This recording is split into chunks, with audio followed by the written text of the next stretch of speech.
अमर कथा के प्रभाव से वह सुख सावत मिट्टी का माँ के गर्भों में चला गया। भगवान शंकर वहां पर आए और व्यास जी महाराज से कहने लगे कि आपके यहाँ पर एक चोर आया है और मेरे यहाँ से चोरी करके आया है। तब व्यास जी महाराज ने कहा कि क्या चोरी करके आया है? तब कहा कि मेरी अमर कथा को चुराई है।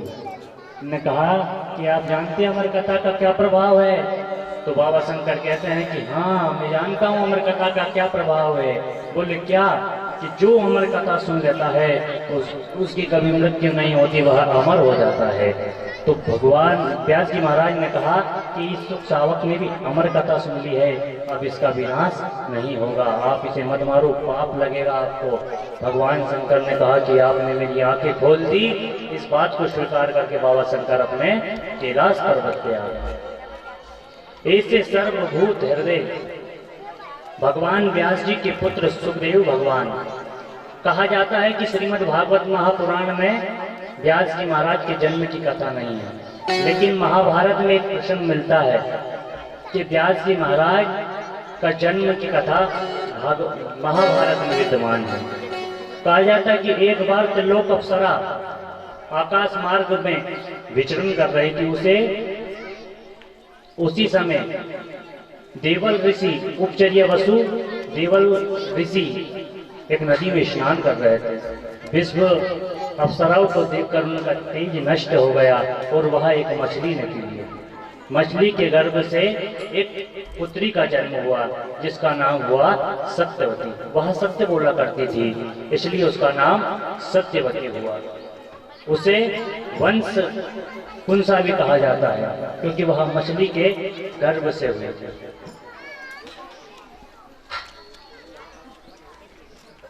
आगे चलकर जो 6 प्रश्न पूछे हैं उन्होंने कि सर्वश्रेष्ठ साधन क्या है।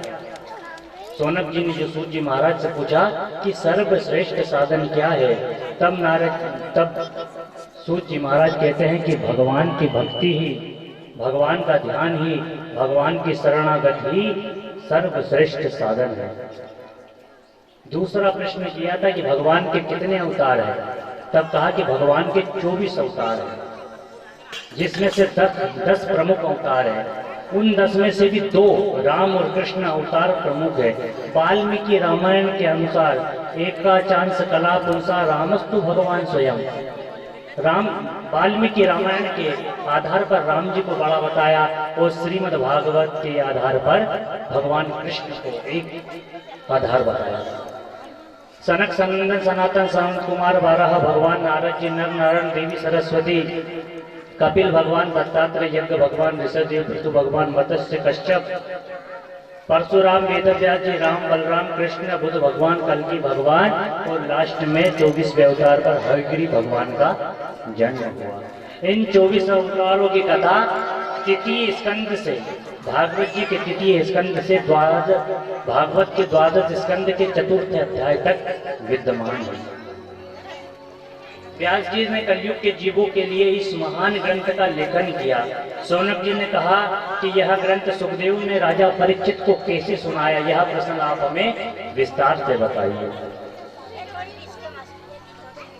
और हमने सुना है कि सुखदेव महाराज एक स्थान पर ज्यादा देर नहीं रुकते। सुखदेव जी एक स्थान पर उतनी ही देर रुकते हैं जितनी देर में एक गाय का दोहन होता है, जितनी देर में एक गाय दूही जाती है, दूध लगाया जाता है, इतनी देर ही वह एक स्थान पे रुकते हैं। फिर इतने समय तक उन्होंने 7 दिनों तक रुककर श्रीमद् भागवत कथा कैसे सुनाई, आप यह प्रश्न हमें विस्तार से बताइए। तब सूत जी महाराज ने कहा कि वर्तमान चतुर्युग में, तीसरे युग यानी कि द्वापर में, महर्षि पाराशर के द्वारा वंश कन्या सत्यवती के गर्भ से वेदव्यास जी महाराज का जन्म हुआ। वेदव्यास जी महाराज के जन्म का प्रसंग श्रीमद् भागवत महापुराण में नहीं है, अभी मैंने पूर्व में बताया था, और महाभारत में विद्यमान है। वो मत्स्य कन्या के गर्भ से। क्योंकि हमारे यहाँ पर जो ऋषि लोग हुए ना सज्जनों, वो त्रिकालज्ञ हुए, वो देख लेते कि इस व्यक्ति का कार्य कब आने वाला है, कब इसका कार्य संपन्न होगा, वो बता दिया करते थे। उन्होंने जब उस सत्यवती को देखा तो कहा कि इसके गर्भ से एक दिव्य पुरुष का जन्म होने वाला है, जो समस्त वेदों का, शास्त्रों का, पुराणों का, उपनिषदों का, नीतियों का, शास्त्रों का लेखन करेगा। ऐसे व्यक्ति का जन्म इसके गर्भ से होने वाला है। पाराशर जी ने कहा कि देवी सत्यवती, तुम्हारे गर्भ से एक पुत्र का जन्म होगा। उन्होंने कहा कि मैं आपके साथ में यह कार्य नहीं कर सकती। उन्होंने कहा कि आपके गर्भ से एक महान विद्वान पुत्र का जन्म होगा। तब उन्होंने भगवान की इच्छा मानकर पाराशर जी के द्वारा सत्यवती के गर्भ से एक द्वीप में वेद व्यास जी महाराज का जन्म हुआ, इसलिए इनका नाम द्वैपायन पड़ गया। ये वेदों की विस्मृति करने में एक वेद था सर्वप्रथम, उस एक वेद के 4 वेद किए, उसी से इनका नाम वेद व्यास जी पड़ गया। ये सत्यवती के गर्भ से हुए, इसलिए इनका नाम सत्येंद्र भी हुआ। पाराशर जी ने कहा कि पुत्र का जन्म देने के बाद में वह अक्षय योनि में हो गई, पुनः तरुणी हो गई। महाराज ने कहा कि आपकी जन्म कथा कैसे बताइए। आप कहा कि मैं दासी का पुत्र, मेरी माँ ब्राह्मण के यहाँ पर सेवा किया करती थी, ब्राह्मण ने हमें गौ सेवा दे दी। एक बार उन ब्राह्मण देव के यहाँ पर कुछ महात्मा आए, कुछ संत आए। वह संत जब वहाँ पर आए, चतुर्मास करने के लिए वह संत वहाँ पर आए, और वह संत भगवान का पूजन किया करते थे। मैं उनकी पूजा के लिए पुष्प लाया करता था, बिलपत्र लाया करता था, तुलसी दल लाया करता था, दूर्वा लाया करता था। वो भगवान को बड़े सुंदर तरीके से पूजन पाठ ध्यान मग्न किया करते थे। मेरी आत्मा बड़ी प्रसन्न होती, मैं उन्हें दूर बैठकर देखा करता था और उन्हें भोजन में मैं परसदारी किया करता था। और जब वह संत भगवान भोजन कर लेते थे ना, उसके बाद में जो झूठन बच जाती थी पत्तलों पे, उन्हीं झूठन को उठा करके मैं पाया करता था, प्रसाद लिया करता था, संत प्रसादी में लिया करता था। उन संतों के प्रभाव से मेरा जीवन धीरे धीरे बदलने लगा, और एक समय ऐसा आया कि वह संत वहाँ से जाने लगे। तब मैंने कहा कि आप मुझे भी अपने साथ में ले चलो। उसी समय मेरी माँ वहाँ पर आ गई और कहा कि संत भगवान, आप मेरे पुत्र को मत ले जाना, ये मेरे बुढ़ापे की लाठी है, मेरा सहारा है, पति के बाद में पुत्र के सहारे ही मैं जी रही हूँ, अगर ये चला गया तो मैं मर जाऊंगी, इसे मेरे पास में ही आप रहने दो। नारद जी बड़े तड़फड़ाते हैं संतों के साथ में जाने के लिए, लेकिन संत भगवान मना कर देते कि तुम्हारी मैया ने मना किया है, हम तुम्हें हमारे साथ में नहीं ले जा सकते। तब उन्होंने कहा कि कोई ऐसा उपाय दे दीजिए, कोई मुझे एक ऐसा मंत्र दे दीजिए जिससे मैं अपने जीवन को सफल बना सकूं। तब उन्होंने उन्हें एक मंत्र प्रदान कर दिया। मंत्र के प्रभाव से नारद जी उस मंत्र का जाप करने लगे। अब वो धीरे धीरे सोचने लगे कि मैं संत के साथ में चला जाता, उनके साथ में भजन किया करता, उनकी सेवा किया करता, पर माँ ने मुझे नहीं जाने दिया, अच्छा हो मेरी माँ मर जाए। नारद जी ने ऐसा विचार किया मन में कि अच्छा हो मेरी माँ मर जाए। जब ऐसा विचार किया, एक दिन नारद जी की माँ गौ माता को धोने के लिए शाम के समय जब जा रही थी, उसी समय रात्रि का समय था, एक काले नाग पर मैया का पैर रखाया और उस सर्प ने मैया को डसा और मैया मर गई। उस समय नारद जी की आंखों से 2 प्रकार के आंसू बहे, एक आंख से गर्म आंसू, एक आंख से ठंडे आंसू। कहा जाता है कि सुख के आंसू ठंडे होते हैं और दुख के आंसू गर्म होते हैं। सुख इस बात का था कि अब मुझे भजन में कोई बाधा नहीं करेगा, मेरा मन जहाँ पड़ेगा, जहाँ मैं जाऊंगा, जिन संतों के पास में रहना उनके पास में रहूंगा, वो खूब भगवान का भजन करूंगा। लेकिन दुख इस बात का था कि लालन पालन करने वाली भी एक माँ ही थी, अब माँ का सहारा भी सर से उड़ गया है। तू कितनी अच्छी है, तू कितनी भोली है, प्यारी प्यारी है,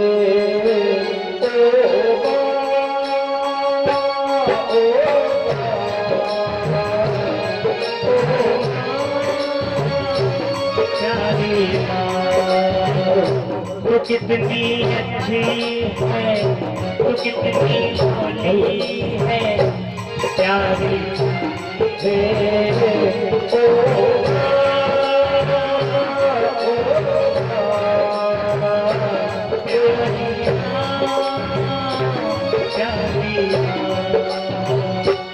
ये जो दुनिया है ये मन है आँखों का, जो फुलकारी है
कितनी अच्छी है, तू कितनी प्यारी है, प्यारी है।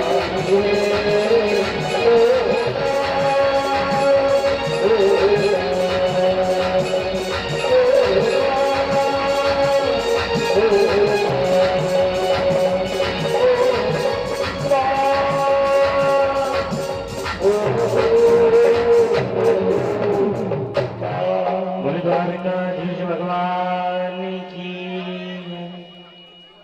नारद जी ने मां का अंतिम संस्कार किया और बाद में भजन करने के लिए चले गए। स्मरण आता है जब मां का तो आंखें भर आती है। नारद जी भगवान का भजन करने लगे और कभी जंगल चले जाते, कभी वनों में चले जाते, कभी निर्जन वन में चले जाते, कभी पहाड़ों में चले जाते, कभी गांव में आ जाते, कभी शहरों में चले जाते। भगवान के नाम का सुमरन करते करते वह अनेक स्थान पे चले जाते। एक बार वह एक स्थान पे गए। स्थान पे जाकर जब वह बैठे तो उन्हें समाधि लग गई। वो समाधि जैसे ही लगी सज्जनों, उनके हृदय में भगवान की छवि चतुर्भुज नारायण के रूप में दिखाई देने लगी।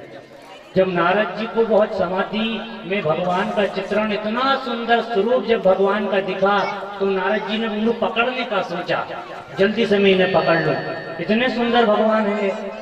जब भगवान को पकड़ने के लिए दौड़े नारद जी तो आंख खुल गई और देखा सामने तो कुछ नहीं।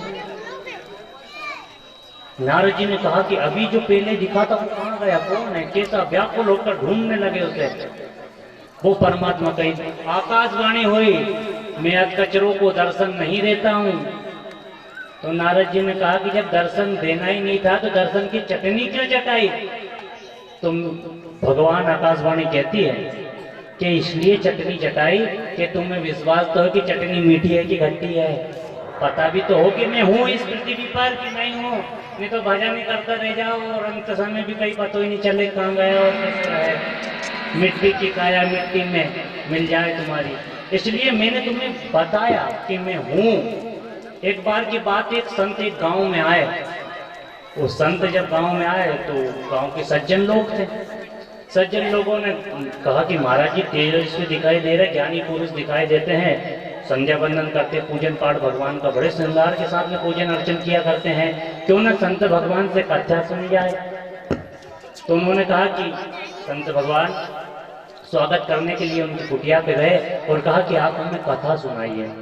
मैं कहा कथा, कि भैया हमने कथा करना छोड़ दिया। कि नहीं, कथा तो आपको सुनानी पड़ेगी, आग्रह है, निवेदन है, विनती है हमारी। कहा कि आपका इतना आग्रह है तो चलो मैं कथा आपको सुनाता हूँ।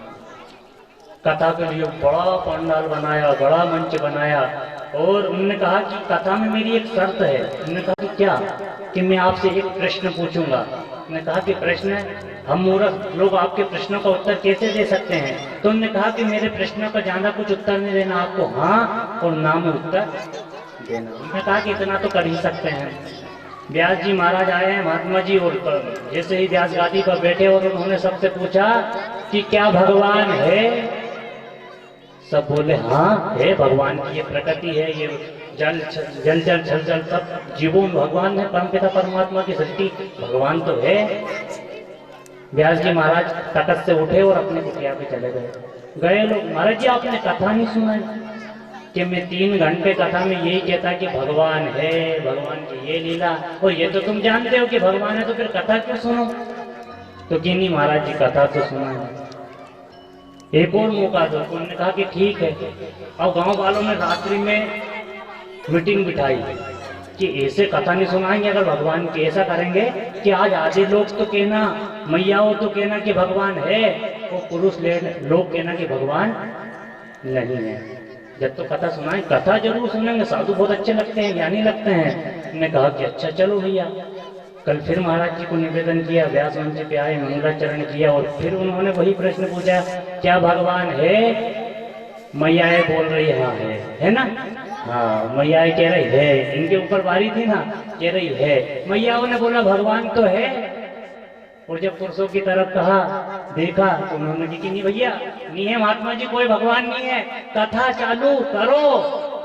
किया नहीं कह रहे, तो उन्होंने कहा कि ऐसा करो कि ये कौन है, कि इनमें हमारी बहन है, बेटी है और हमारी पत्नियां है, ये सब है। तो उन्होंने कहा कि जो ये जानते हैं कि भगवान है वो नहीं जान वालों को पता तो गांव की बात गांव में सोल्व हो जाए, मारी कहीं जरूरत। उन्होंने की दरबाजी कथा नहीं सुनाई।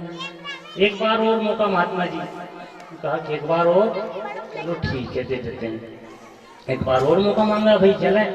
और गांव वालों ने सबने की बाल बच्चों से लेकर के कि सब हंसी की, जो कि भगवान है ही नहीं। तो क्या हो भैया, सब हंसी गए। महाराज जी ने मंगलाचरण किया, भगवान को बुलाया और आसन पर बैठे और फिर पाचा वही कहा कि भगवान है। अब तो मैया भी पुरुषों के साथ में हो गई कि कोई भगवान भगवान नहीं, कथा चालू करो। तो कि भगवान ही नहीं है। मैं कितना तुम्हें समझाऊंगा, 3 घंटे भगवान है, तुम तो कहते हो कि है ही नहीं, तो तुम मेरी मानोगे भी नहीं, इसलिए मैं आपको कथा नहीं सुना सकता। तो कहने का तात्पर्य सज्जनों, नारद जी को दर्शन की चटनी इसलिए प्रभु ने चटाई कि तुम्हें विश्वास तो हो कि मैं हूँ। अगर तुम्हें विश्वास ही नहीं होगा तो तुम थोड़े दिनों के बाद तो मेरा भजन पूजन अर्चन मंदिर भी जाओगे, खूब सेवा भी करोगे, खूब सत्कर्म भी करोगे। तो जब तुम्हारा काम नहीं होगा तुमको कहीं नहीं है, भगवान भगवान सत्तर है सब। तो तुम्हारे अंदर श्रद्धा जगाने के लिए, भक्ति जगाने के लिए, मेरे प्रति प्रेम बढ़ाने के लिए मैंने ये बात तुमसे कही है कि भगवान है। नारद जी ने खूब भजन किया और चतुर्श्लोकी कहा कि यही मैंने चतुर्श्लोकी भागवत, नारद जी ने वेद व्यास जी कहा कि आपको यह भागवत कहाँ से प्राप्त हुई। तब कहा कि मेरे पिताजी ब्रह्मा से मैंने सुनी और मैंने आपको सुनाई है। तब वेद व्यास जी महाराज ने चतुर्श्लोकी भागवत का अनेक वर्णन कर दिया। सोनक जी ने पूछा कि यह कथा सुखदेव जी ने राजा परीक्षित को कैसे सुनाई, यह आप हमें विस्तार से बताएं। तब सूत जी महाराज कहते हैं कि महाभारत का युद्ध अंतिम समय पर था। दुर्योधन की जंगहा को फाड़ दिया भीम ने और वह कहार रहा था, बैठा हुआ था। उसी समय उसके पास में 3 लोग आए, कृपाचार्य जी, क्रतुवर्मा और अश्वत्थामा। क्योंकि अश्वत्थामा मित्र है, मित्र के पास में मित्र जाता ही है। दुर्योधन के दुख में दुखी हो गए सभी और कहने लगे कि मित्र, बड़ी आपके साथ में छल किया इन पांडवों ने।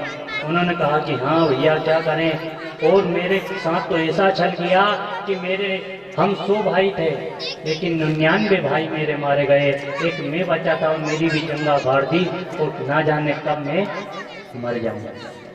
अश्वत्थामा ने कहा कि गलती तुम्हारी है। कि भैया मेरी क्या गलती है?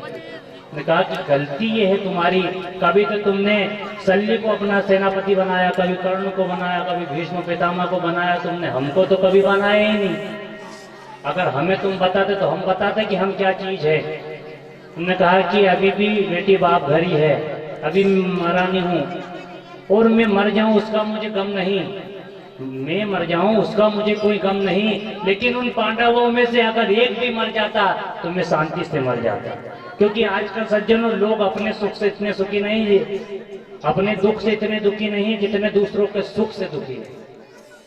कहा कि वो एक भी मर जाता तो मैं सुख से, मेरे 99 मर गए उनका कोई गम नहीं, उनका एक मरना था, एक भी नहीं मरे वो तो। अश्वत्थामा को अपने जंगा से ही खून निकाला और तिलक करके भेज दिया कि जाओ अभी भी मार के आ जाओ, अभी भी मैं उनका सिर देख के ही मर जाऊंगा तो शांति रहेगी हृदय में। अश्वत्थामा जाता है वहां पर। अश्वत्थामा ने कृपाचार्य और क्रतुवर्मा से कहा आप मेरे साथ चलोगे? मना कर दिया, हम आपके साथ नहीं जा सकते। उन्होंने कहा कि ठीक है भैया नहीं जा सकते, मैं ही जाऊं। अब वो जाने लगा और विचार करने लगा कि जिन पांडवों के साथ में साक्षात परब्रह्म परमात्मा त्रिलोकनाथ मेरा नारायण है, उन पांडवों को कोई हरा नहीं सकता। जिन पांडवों से पितामह भीष्म हार गए, द्रोणाचार्य जो गुरु के पास में कितनी शक्ति है, कितनी विद्या है, कितना ज्ञान होता है, वो गुरु भी उन चेलाओं से हार गए उनके साथ। क्योंकि परमात्मा है, वो सत्मार्ग पे चल रहे हैं, वो धर्म के रक्षक चल रहे हैं, धर्म की रक्षा के लिए है। तो उनसे मैं विचार कर रहा, मन में विचार कर रहा है कि मैं उनसे जीत नहीं सकता। लेकिन अब वहां पे बाधा तो मैं करके आ गई, अगर मैं वहां जाता हूं तो मेरा अपयश होगा, मेरा अपमान होगा, मेरी हंसी होगी, मैं वो उनके पास भी नहीं जा सकता। अगर मैं उनके पास चला जाता हूं तो वो कहेंगे कि बताओ तुम तो कह रहे थे कि मैं 5 पांडवों को मार दूंगा, तुम वहां तक पहुंच ही नहीं पाए, इसलिए अपयश होगा, मेरा अपमान होगा। अश्वत्थामा जा रहा है, रात्रि का समय देखा तो रात्रि में उल्लू के बच्चे, कौए के बच्चों के उल्लू एक गर्दन दबा दबा के मार रहा था। अश्वत्थामा जैसे उल्लू को भी अपना गुरु बना लेते हैं, उसने कहा कि ये प्लान सही है, रात में जाके मार देंगे। अश्वत्थामा वहां पर जाते हैं और जब पास में जाते हैं, शिविर के पास में देखते हैं तो सुरक्षा में भगवान शंकर। कहा कि थोड़ी बहुत जो उम्मीद थी मारने की वह भी रह गई, क्योंकि इनसे नहीं जीत सकता, ये तो पूरी दुनिया के ई मारे हैं और इनके मैं कैसे मार सकूं, और इनकी सेवा में शिविर की कैसे मैं इनसे जीत सकता हूं। वहां सोचा कि मैं अपने आप को ही मार लेता हूं, मैं खुद मर जाता हूं तो उसके पास भी नहीं जाना पड़ेगा, ना इन्हें मारना पड़ेगा। इतने में ही भगवान शंकर प्रसन्न हो गए। भगवान शंकर ऐसी छोटी मोटी बात पे प्रसन्न हो जाते हैं। उन्होंने कहा कि वरदान मांग लो, कि वरदान में मुझे ये चाहिए कि मैं जब तक शिविर से बाहर नहीं हूँ, जब तक तुम किसी को शिविर में अंदर मत आने देना। मैंने कहा कि ठीक है, आयुष्मान कर दिया। गया वो अंदर, द्रौपदी के गर्भ से 5 पांडवों के पुत्र सो रहे थे, उनकी शकल अपने पिताओं की जैसी ही मिलती थी। रात्रि में धुंधलापन था थोड़ा, सोचा 5 पांडव सो रहे हैं, पीछे से ही सोते हुए में ही 5 पांडवों का पुत्रों का सिर काट के और अश्वत्थामा ले आया और बाहर आकर शिविर में आग लगा दिया। आग लगाने के बाद में वह अश्वत्थामा उन 5 सिरों को लटकाए लटकाए दुर्योधन के पास में लाता है और कहता है कि तुम तो एक ही कह रहे थे, मैंने 5 को ही मार दिया। वो खूब प्रसन्न हुआ, खूब हंसने लगा, अब मैं सुख से मरूंगा, अच्छा हुआ 5 पांडव मर गए। और जब उजाले में देखा तो पांडव पुत्रों को देखकर शोक करने लगा, दुख करने लगा। दुर्वासा ऋषि ने दुर्योधन को श्राप दिया था कि जब तुम्हें प्रसन्नता और शोक दोनों जिस समय हो जाएगी उस समय तुम्हारी मृत्यु हो जाएगी। आज गीता ज्ञान का सहारा ले चुके थे अर्जुन। अर्जुन ने कहा कि जो संभावित है अब जस लागू, जो सम्मान्य व्यक्ति होता है, प्रतिष्ठित व्यक्ति होता है, उसका अपमान ही उसकी मृत्यु के समान होती है। और ये ब्राह्मण है, उसकी आधी मूंछ काट दी, आधी दाढ़ी काट दी, और सिर पे जो मणि लगी हुई थी ब्रह्मदेव की तलवार की नोक से उस मणि को निकाल लिया और धक्के मार के सभा से बाहर निकाल दिया। अश्वत्थामा वहां से चला गया और विचार करने लगा, मैं इन पांडवों को अब नहीं छोड़ूंगा, मेरा अपमान किया है। और ब्रह्मास्त्र उसने चला दिया। कहा जाता है कि ब्रह्मास्त्र जब चलाया तो अर्जुन ने एक ब्रह्मास्त्र अपना वापस कर लिया और दूसरा ब्रह्मास्त्र उत्तरा के गर्भ की तरफ मोड़ दिया। उत्तरा के गर्भ की तरफ ब्रह्मास्त्र मोड़ा। भगवान कृष्ण ने कहा कि अब आपको मैंने युद्ध भी जिता दिया, सारे कार्य हो गए, अब मैं अपनी द्वारका जाता हूँ।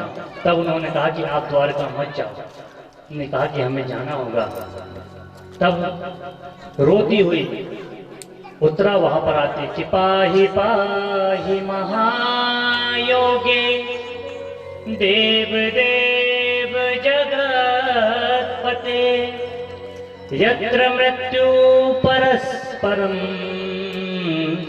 नान्नं त्वद पश्यते। हे नारायण, हे गोपाल, हे कृष्ण, हे माधव, हे गोपाल, मेरी रक्षा करो।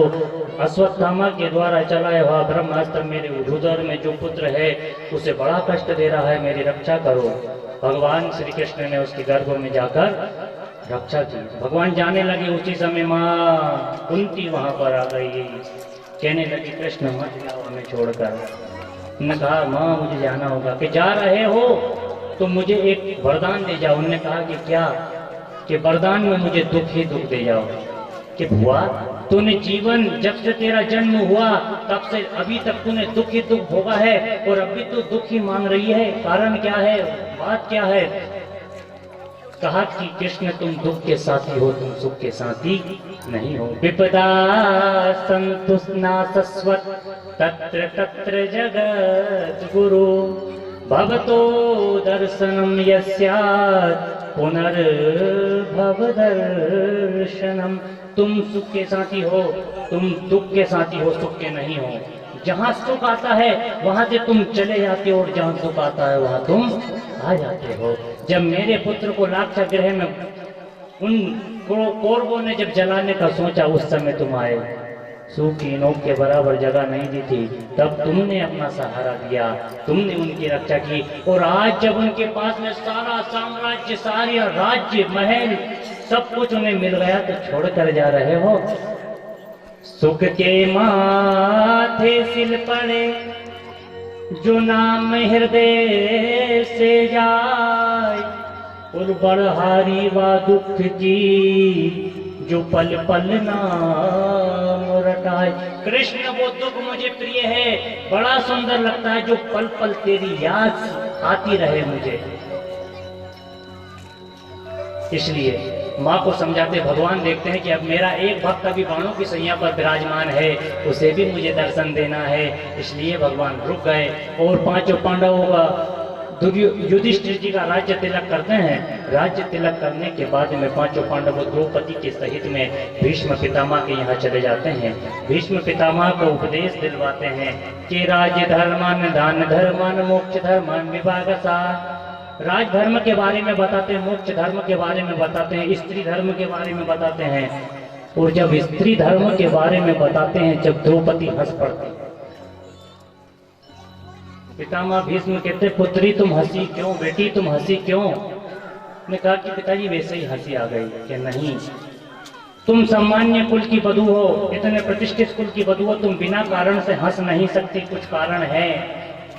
द्रौपदी कहने लगी पितामह आज बड़े राजधर्म, बड़े दान धर्म, बड़े स्त्री धर्म की व्याख्या कर रहे हो, पर उस समय आप कहाँ चले गए थे जब दुष्ट दुशासन मेरी साड़ी को खींच रहा था और बीच सभा में मैं आपको पुकार रही थी, आपने किसी ने मेरा साथ नहीं दिया उस समय। और कहा जाता है कि संसार के लोगों का भरोसा नहीं करना चाहिए तो कृष्ण का।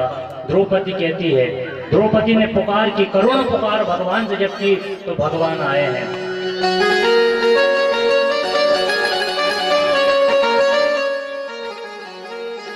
बड़ा विलाप के साथ में प्रार्थना की कि कहाँ जा छुपे हो प्यारे कन्हैया, यह लाज मेरी लुटी जा रही है।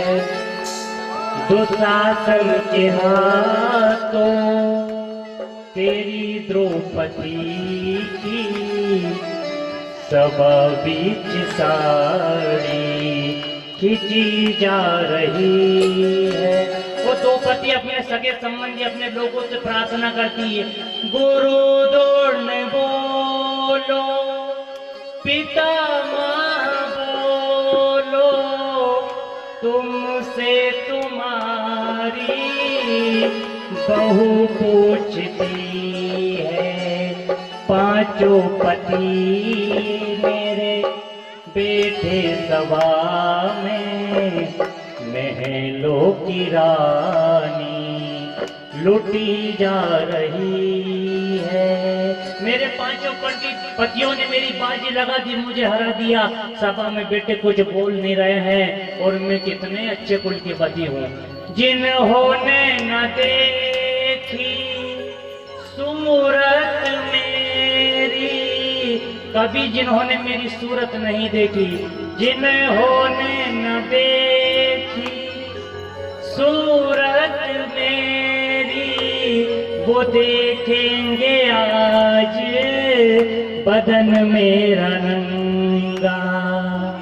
कहाँ जा छुपे हो प्यारे कन्हैया, यहाँ लाज मेरी लुटी जा रही है। क्योंकि द्रौपदी अपनों वालों को बुला रहे थे, अर्जुन मुझे बचाओ, युधिष्ठिर मुझे बचाओ, भीम मुझे बचाओ। उधर भगवान कृष्ण द्वारका में रुक्मिणी जी भोजन की थाल लगा रही थी। भगवान यहाँ विचार चल रहा, मेरी बहन मुझे बुलाए तो मैं जल्दी से उसकी रक्षा करने के लिए चला जाऊं। बुला ही नहीं रही है बहन, कहीं नहीं है, अपने वालों को बुला रही, पितामह द्रोणाचार्य जी सब पतियों को बुला रही है। लेकिन जब देख लिया कि कोई नहीं बचा रहा, मेरी असुवन भींगे साड़ी, आ जाओ कृष्ण मुरारी। आंसुओं से जब रोने लगी, दोनों हाथ ऊपर कर दिया कि मेरा कोई न सहारा बिन तेरे गोपाल सावरिया में कोई न सहारा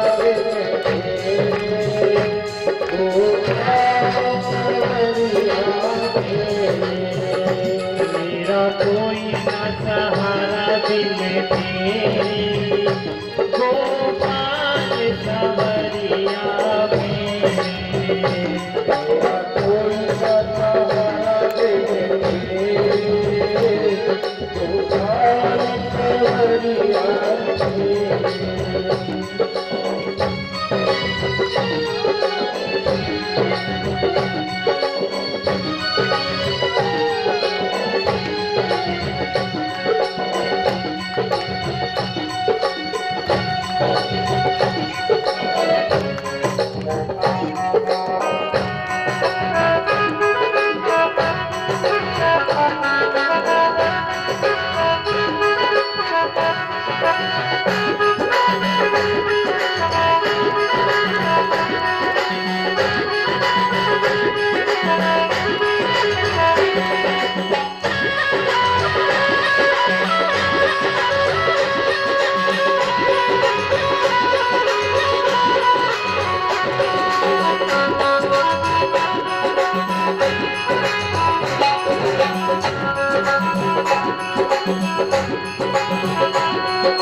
मेरा कोई न सहारा दिल तेरी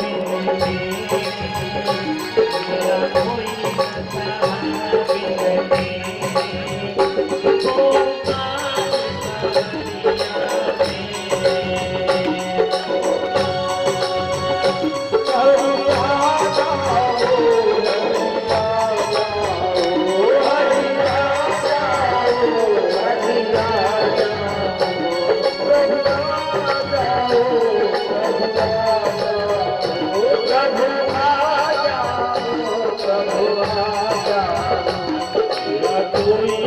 सहारा दिल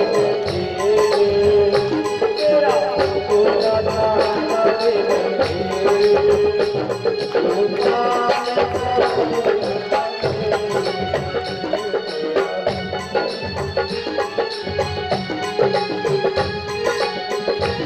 गोपाल गोविंद मेरो है गोपाल मेरो है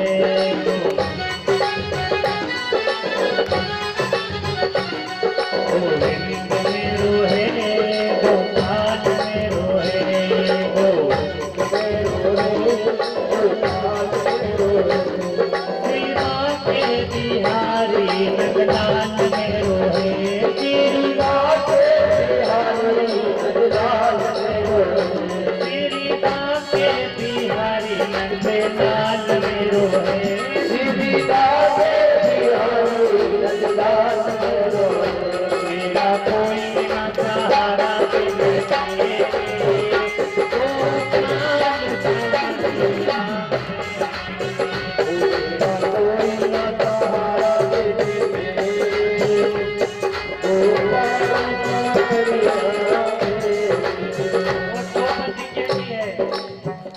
मेरे सारे सहारे छूट गए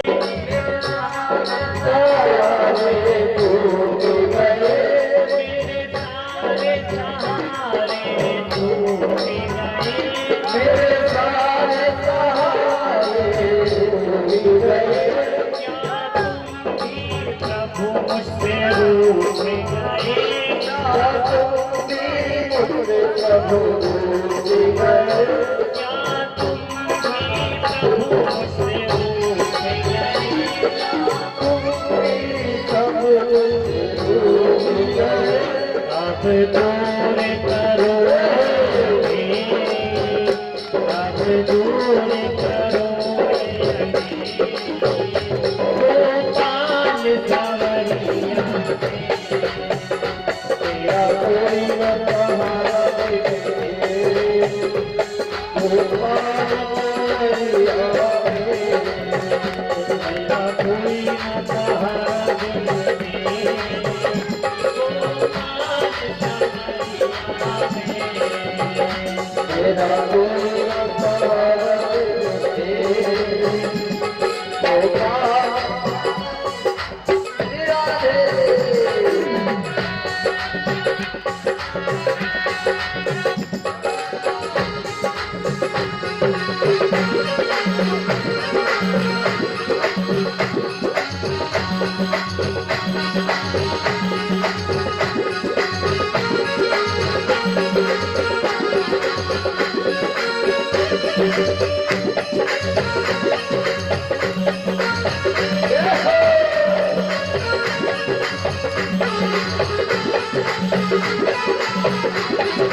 मेरे नैना प्रभु से तरस रहे,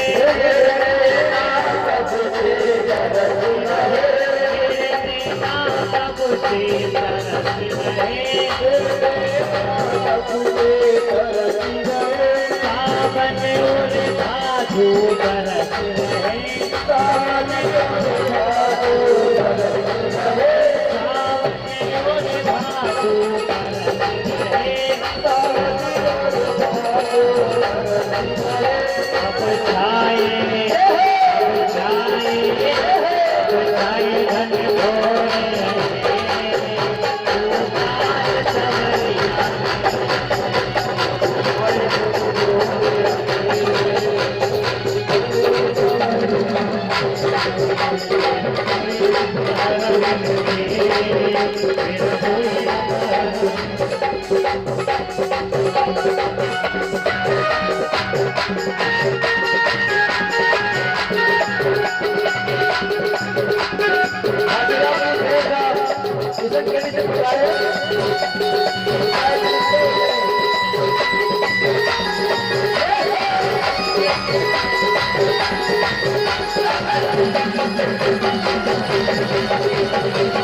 द्वारकाधीश भगवान की जय।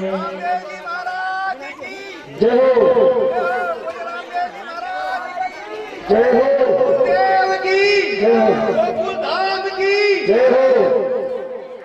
जब द्रौपदी पे कष्ट आया तो उसने अपने पतियों से पुकार की, अपने सगे संबंधियों को पुकारा पर कोई नहीं आया। लेकिन जब भगवान मेरे ठाकुर, मेरे गोविंद, मेरे कृष्ण, मेरे माधव को जब पुकारा तो मेरा ठाकुर भोजन छोड़कर भी अपनी बहन को बचाने के लिए दौड़ा चला आया। द्रौपदी ने कहा कि पितामह ऐसी बातें कर रहे हो, स्त्री धर्म के बारे में बात कर रहे हो, लेकिन उस समय आपका स्त्री धर्म कहाँ गया था? इस प्रकार से बातें करती है। उस समय पितामह भीष्म कहते हैं कि बेटी तू नहीं जानती, मैंने दुष्ट दुर्योधन का अन्न खाया था, इसलिए मेरी बुद्धि विकसित हो गई थी। इस कारण से मैंने, क्योंकि कहा जाता है कि जैसा खाओगे अन्न वैसा होगा मन, और जैसा पियोगे पानी वैसी होगी वाणी। अगर जैसा अन्न खाया, मैंने दुष्ट दुशासन, दुष्ट दुर्योधन का अन्न खाया था, इसलिए मेरी बुद्धि बिगड़ गई और बेटी मैं तुझे नहीं बचा पाया। उसके नमक का कर्ज मेरे ऊपर था, इसलिए मैं तेरे बीच में नहीं बोल पाया, मुझे क्षमा कर दे। और तुझे पता है द्रौपदी कि क्या पितामह, कि तुझे पता है कि मैं बाणों की सैया पर 52 दिन से क्यों पड़ा हूँ? कि क्यों पितामह, कि मैं बेटी उसी पाप का प्रायश्चित कर रहा हूँ कि जो मैंने तेरी रक्षा नहीं कर पाया। इन बाजुओं में ताकत थी, जब मैं तेरी रक्षा नहीं कर पाया तो जब मैंने ये सीने में बाण घोकर रक्त पूरा जमीन पे बहा दिया, उसका ही मैं ये 52 दिन तक प्रायश्चित कर रहा हूं।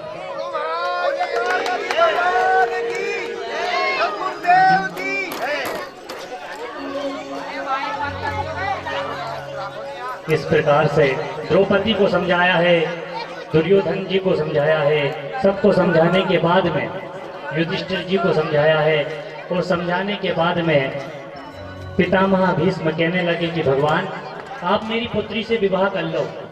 भगवान ने कहा कि तुम तो अखंड ब्रह्मचारी हो, तुम्हारी कहाँ से पुत्री? उन्होंने कहा कि मेरी एक पुत्री है जो मुझे बड़ा परेशान करती है, बड़ा इधर उधर घुमाती है। उन्होंने कहा क्या नाम है आपकी पुत्री का? उन्होंने कहा कि इतिमति रूप कल्पिता वितृष्णा भगवती सात्वत पुंगवे विभुम्नि सुसमुखे कुसुम कुचिन विहर्तुम प्रकृति मुपयुसयत भव प्रवाह। जो मेरी मति, मेरी बुद्धि रूपी जो पुत्री है ना, ये मुझे बड़ा परेशान करती है, बड़ा इधर उधर डोलाती है। इसलिए मेरी ये बुद्धि आपके चरणों में ही मैं समर्पित करना चाहता हूँ। इस प्रकार से उनका ध्यान करते करते और कहने लगे कि मैं आपका वो ध्यान करना चाहता हूँ, वो बताना चाहता हूँ मैं आपको, वो आपकी छवि में देखना चाहता हूँ जो महाभारत का जब युद्ध हो गया था और मैंने प्रतिज्ञा ले ली थी कि आज जो हरिहीन शस्त्र गहाऊं तो लाजू गंगा जननी को सांतन सुतना कहाऊं। जब मैंने प्रतिज्ञा की और मुझे पता चला कि कृष्ण ने प्रतिज्ञा कर ली है कि मैं महाभारत के युद्ध में अस्त्र और शस्त्र नहीं उठाऊंगा, तब मैंने प्रतिज्ञा कर ली कि मैं कृष्ण को अस्त्र और शस्त्र उठवा दूंगा। इस प्रकार की जब वीरों की बात हुई तो मैंने देखा कृष्ण, मैं वो छवि तुम्हारी मरते समय देखना चाहता हूँ जब मैंने अमोघ बाणों का प्रयोग अर्जुन पर किया और अर्जुन एकदम भयभीत हो गया और वो तुम्हारी शरण में गया। जब मैंने देखा है कृष्ण कि बीच युद्ध भूमि में रथ का टूटा हुआ चक्का पड़ा हुआ था, तुमने उसी चक्के को उठाए और मेरे ऊपर मारने के लिए जब दौड़े, वो छवि मैं आपकी देखना चाहता हूँ। क्योंकि अगर मैं शेर था तो आप सिंह थे, आप बब्बर शेर की तरह लग रहे थे, मुझे मारने जब आ रहे थे तो साक्षात परब्रह्म की तरह मुझे दिखाई दे रहे थे। वो छवि मैं आपकी मरते समय देखना चाहता हूँ। भगवान ने उनके वही छवि दिखाई और भगवान के धाम को चले गए। समय आने पर भगवान आए हैं और भगवान अब द्वारका जा रहे हैं। द्वारका भगवान को छोड़ने के लिए अर्जुन चले गए और युधिष्ठिर जी अपने राजपाट में लग गए। धीरे धीरे राजपाट बढ़ता गया और एक दिन युधिष्ठिर जी ने भीम से कहा कि भैया, मैं जो कुछ भी कर रहा हूँ सामने विघ्न क्यों आ रहा है? मैं सत्कार्य करता हूँ उसमें भी कुछ त्रुटि हो जाती है और वो गलत कार्य हो जाता है। ऐसा क्या कार्य है, क्या परेशानी है अपने साथ में जो ऐसा हो रहा है? और अर्जुन को हमने भेजा था कृष्ण के साथ में कि छोड़कर तू चले आना या नी भी आए रहना है कृष्ण के पास तो दे, लेकिन संदेश लिखता रहे। वहाँ द्वारिका में सब कुशल मंगल तो है, इस प्रकार की हमें सांत्वना तो देता रहे वो, पर वो आया ही नहीं है। 7 महीने बीत गए और जब देखते हैं दोनों बातें ही कर रहे थे, उस समय देखते हैं कि अर्जुन रथ से चले हुए आए हैं। अर्जुन का मुखमंडल कुमलाया हुआ है, बाल केस उलझे हुए हैं, नीचे की ओर सिर है। युधिष्ठिर जी के पास में आते हैं। युधिष्ठिर जी पूछते हैं, क्यों अर्जुन, क्या हुआ?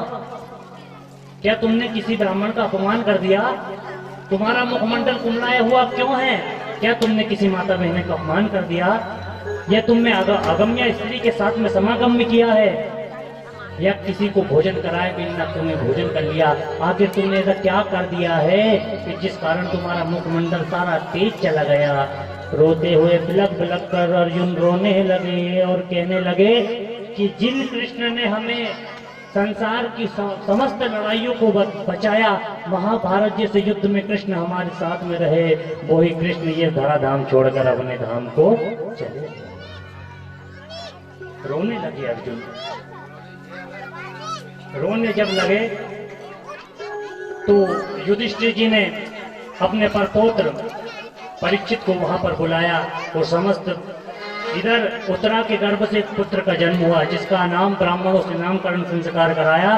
तो कहा कि इसका नाम परीक्षित होगा। ये सभी जीवों के अंदर परीक्षार्थ की भाव में, सभी जीवों के, सभी वृक्षों के अंदर, सभी जीव आत्माओं के अंदर यह परीक्षार्थ की भावना में देखेगा, इसलिए इसका नाम परीक्षित होगा। इसका नाम ब्रह्मराज भी होगा, क्योंकि भगवान ने इसे गर्भ में जाकर ब्रह्म ने इसे बचाया, इसलिए इसका नाम ब्रह्मराज भी होगा। यह संतों की सेवा करेगा, यह ब्राह्मणों का सम्मान करेगा, अनेक यज्ञ करेगा, दान करेगा, यह प्रजा को सुखी रखेगा, यह बहुत बड़ा दानवीर होगा।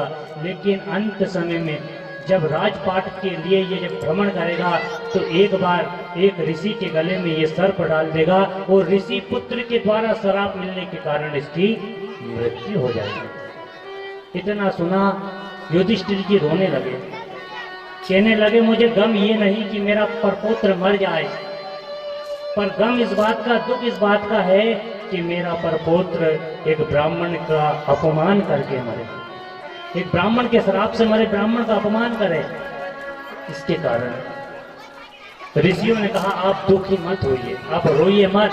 आपका परपौत्र जब ये पाप भी उससे हो जाएगा, इस पाप के प्रायश्चित में भी वो ऐसी कथा कहेगा कि युगों युगों तक उसकी गाथाएं चलती रहेगी, उसका संवाद संतों के साथ में चला रहेगा। ऐसा सतमार्गी, ऐसा ज्ञानी तुम्हारा यह परपौत्र होगा। अर्जुन ने, युधिष्ठिर जी ने उसे बुलाया है और बुलाने के बाद में छोटी सी अवस्था में ही उसका राज्य तिलक कर दिया है, सारा राजपाट। क्या कि पिताजी मैं अभी कुछ जानता ही नहीं हूँ, मैं नन्हा बालक हूँ, राजपाट क्या है मैं कुछ नहीं जानता। कहा कि आपके यहाँ पर हमारे महामंत्री विदुर जी है, यह आपको सब समझा देंगे, आप चलाते रहना। लेकिन जब कृष्ण ही नहीं है तो हम क्या करें यहाँ रहकर, हमारा सहारा ही हमसे छूट गया, जिसके लिए जीते थे वही हमारा चला गया, अब किसके सहारे रहे इस जहां में, हमारा सब कुछ सहारा छूट गया। इसलिए हम अब यहाँ नहीं रुक सकते।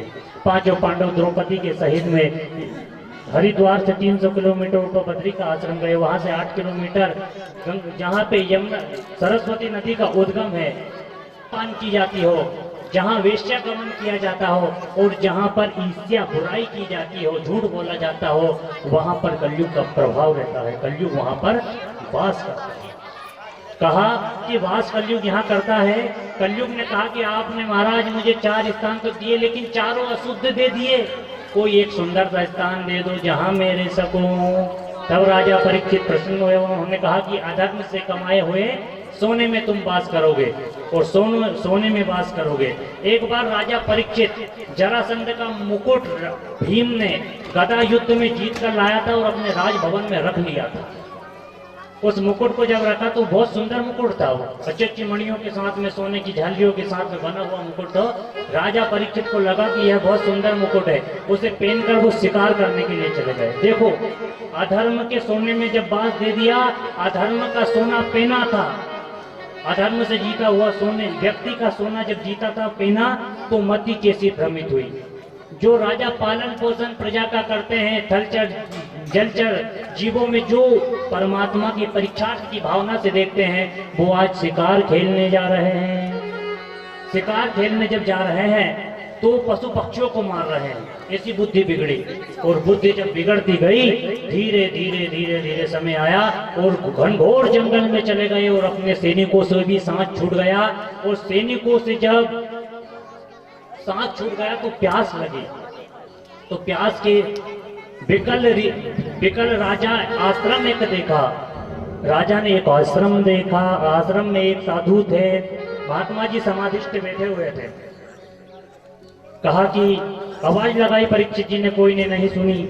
लेकिन जब कोई ने नहीं सुनी पुकार, उस समय परीक्षित जी की मति भ्रमित तो थी ही से। उन्होंने देखा कि ये साधु ढोंग कर रहा है, ये साधना नहीं कर रहा, ध्यान नहीं कर रहा, मेरी सेवा राजा को जल पिलाना ना पड़े, भोजन नहीं कराना पड़े, इस कारण से ये आग बन करके बैठा हुआ है। वहीं पर एक मरा हुआ सांप पड़ा हुआ था, अपने धनुष की नोक से उठाया और समीक ऋषि के गले में डाल दिया।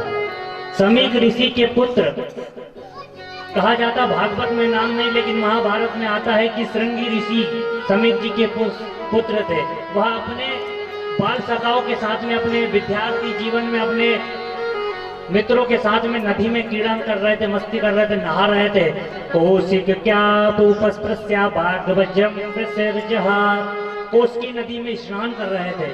और जब स्नान कर रहे थे, जब पिता की सुनी कि पिता के गले में एक राजा ने सर्प डाल दिया है, तो कहने लगा कि ये राजा कुत्ते के भांति हमारा झूठा खाने वाले, और इनकी इतनी हिम्मत हो गई कि मेरे पिता के गले में ये मरा हुआ सर्प डाले।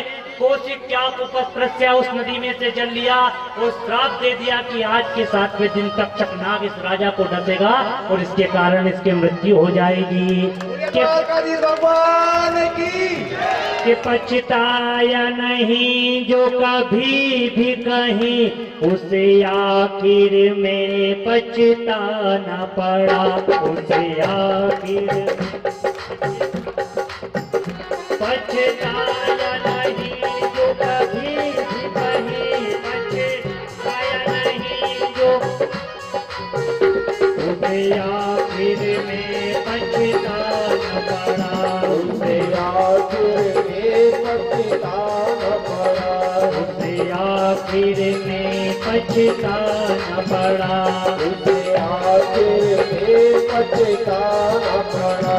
कोई फूल न बाग में ऐसा खिला, कोई फूल न बाग में ऐसा खिला, कोई फूल न बाग में ऐसा खिला, कोई फूल न बाग में ऐसा खिला, इसके नदी से उठाना पड़ा,